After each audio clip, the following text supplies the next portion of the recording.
પંચાયતના જિલ્લા પ્રાથમિક શિક્ષણ અધિકારીની કચેરીની ઘોર બેદરકારીનો ચોંકાવનારો કિસ્સો કુંઢેલાથી સપાટી પર આવ્યો છે।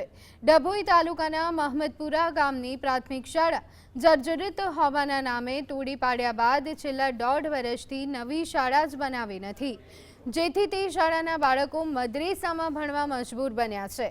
આ બાબતે સત્તાધારી પક્ષ ભાજપના જ સભ્યએ જિલ્લા પંચાયતમાં રજૂઆત કરતા હડકંપ મચી ગયો। આ શાળા 4 ઓક્ટોબર 2024ના રોજ જમીનદોસ્ત કરી નાખી હતી। બાળકો માટે વૈકલ્પિક વ્યવસ્થા કરવામાં આવી ન હતી, જેથી ધોરણ 1 થી 5ના 30 જેટલા બાળકોના શિક્ષણ પર માઠી અસર તે પડી રહી છે।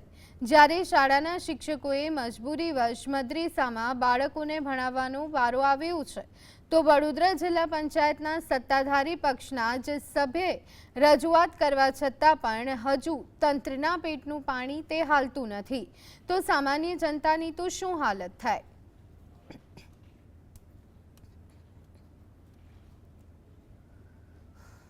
પત્રના જવાબમાં એવું જણાવવામાં આવે છે કે એ સ્કૂલનું ટેન્ડર પ્રક્રિયા ચાલી રહી છે, તો 1.5 વર્ષથી ટેન્ડર પ્રક્રિયા ચાલેના આવા અધિકારીઓના જવાબો મગજમાં બેસે એવા નથી।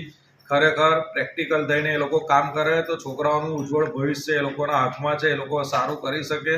આવા જવાબો આલ્યા કરતાં ત્યાં સ્કૂલ કેવી રીતે ઝડપથી બને તેવા પ્રયત્નો કરો।